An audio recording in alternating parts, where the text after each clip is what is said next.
first one of us to get an ancient name. And it's not just any ancient name, but Malipo. If you ask me nicely, there's still time to join my team for the pilgrimage, you know. No need to scowl. You lost and I won, it's no big deal. You want me to be happy for you when your turn comes, right? So cheer up. I'll get my own ancient name soon enough, and it'll be an even better one than yours. Oh, really? Well, good luck with that. What ancient name could beat Malipo in our tribe? Unless... surely you don't mean Kiangozi?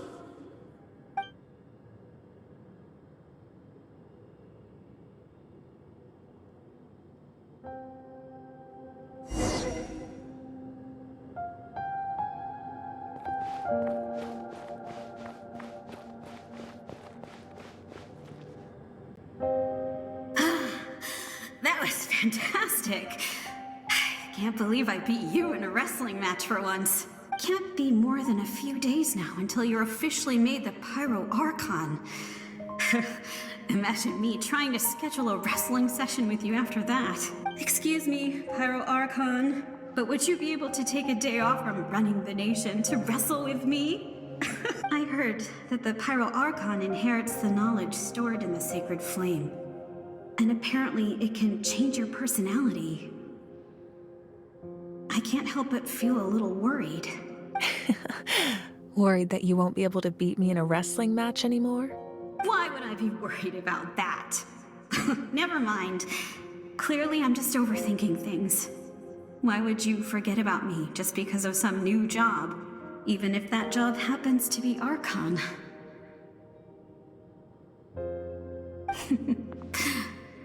Come on, one more round.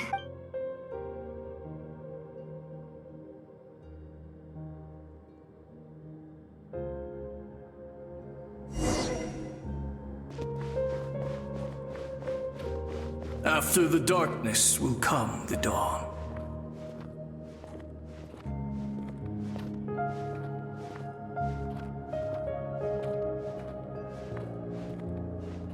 No one fights alone.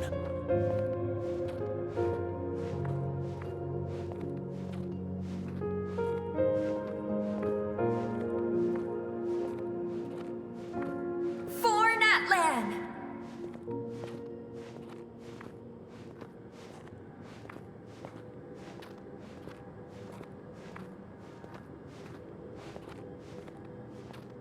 Look at the sky!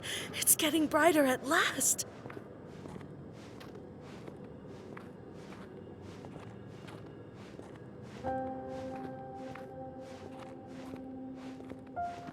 We walk the righteous path, and the Pyro Archon will guide us.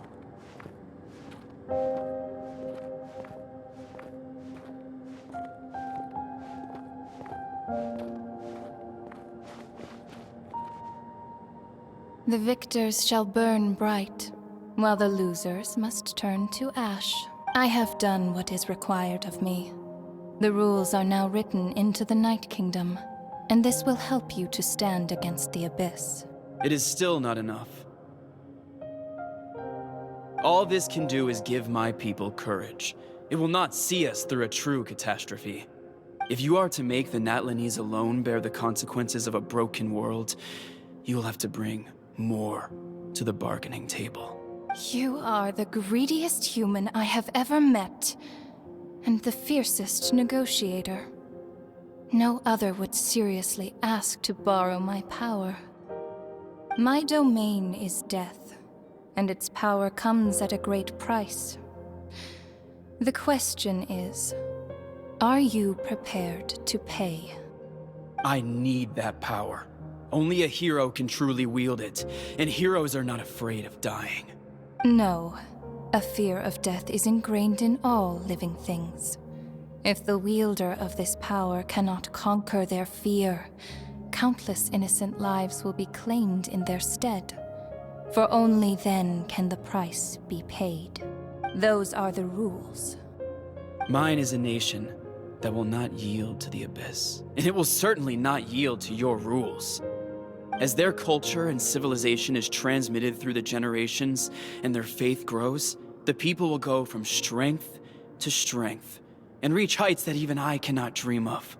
Very well. I shall agree to help you. But I am merely a shade, and I do not have as much freedom to do as I please as you might think. Then what do you propose? Keep this a secret. If I am questioned about it, I will deny all involvement and claim that treacherous Xbalanque stole my power. That will not be a problem. Thank you. I am glad we could reach an agreement.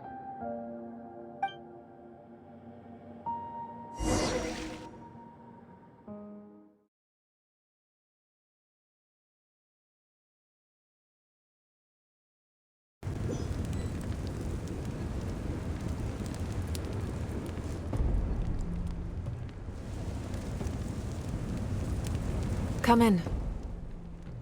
As you know, I've asked you to come here to discuss the task of wiping out the Abyss. Oh, but first, any progress on the ancient name?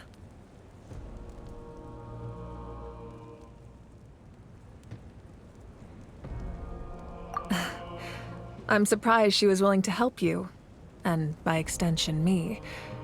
I'm very grateful to her. Wait, hold on. Wasn't the whole point of the ancient names for winning that huge battle? Why would the Travelers still need one by this point? That's right. The Abyss has retreated to the depths of the Night Kingdom, a place that has long since been corrupted by abyssal energy.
If we don't finish them off and restore the ley lines, the threat they pose to Natlan will remain.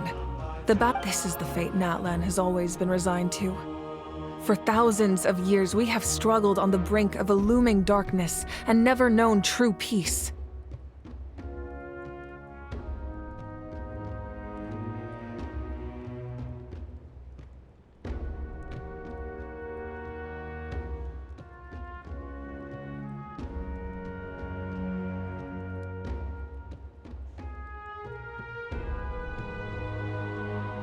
But this time, I want to break the cycle and free us from this fate for good. With the sacred flame, I can protect myself from the abyssal corruption, but beyond that, you are the only other person who can resist it. If your ancient name can't be forged, I will go alone. But if it can, I'd really love your help. Not completely. After all, the Night Kingdom is still plagued by abyssal corruption. But when I used the power of the Divine Throne, it dispelled a lot of that corruption. Plus, your ancient name is a special case, so the Lord of the Night will take special care of you.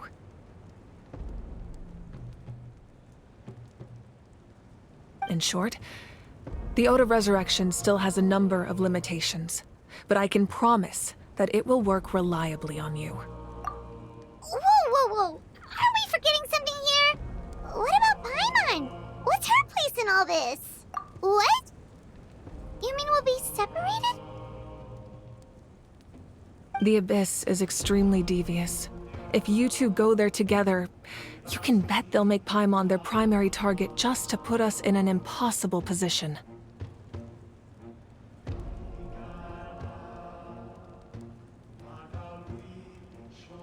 Paimon wasn't that worried, but now she's petrified.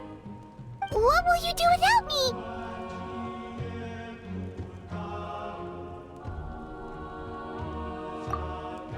Okay, well, Paimon needs to think about this because you're really asking a lot of her, but we'll give Paimon some time and she'll do her best to rise to the challenge. I greatly appreciate it. Everyone in Natlan knows how important this final battle is. You will be remembered and revered long into the future, until the end of time. If you have any other questions, please ask away.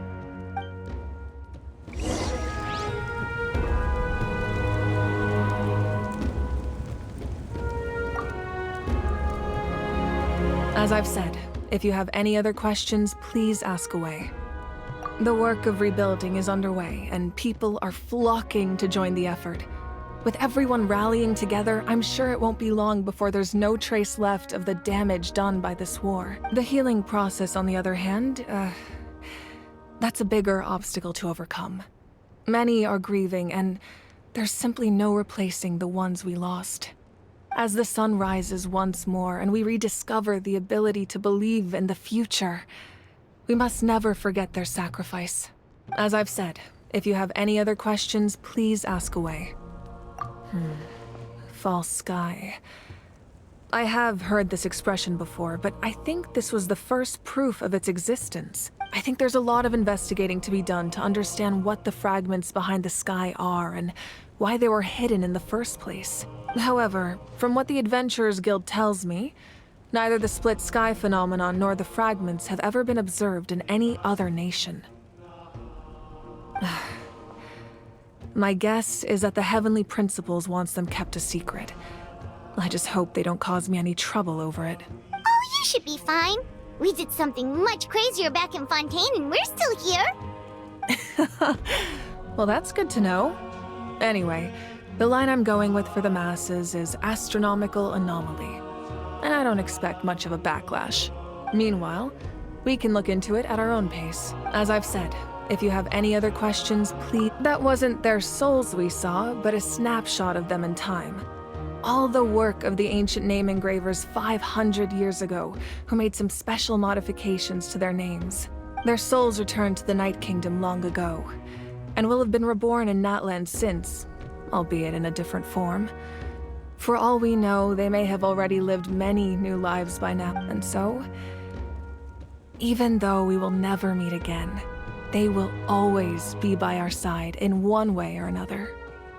I think that gives another layer of meaning to the phrase, "no one fights alone." As I've said, if you have any other questions— We have a temporary alliance, but I can tell that saving Natlan is not his only goal. Yeah, Paimon still doesn't get why saving Natlan would be so important to him in the first place. Unless he's just a good guy who wants to avoid another Khaenri'ah. But somehow Paimon doubts it's that simple. I wouldn't worry too much. Based on all the interactions we've had with him and knowing more about his background, I have a lot of respect for him. I don't think he has any ill intentions. Now, we should focus on the final battle. As I've said, if you have any other questions...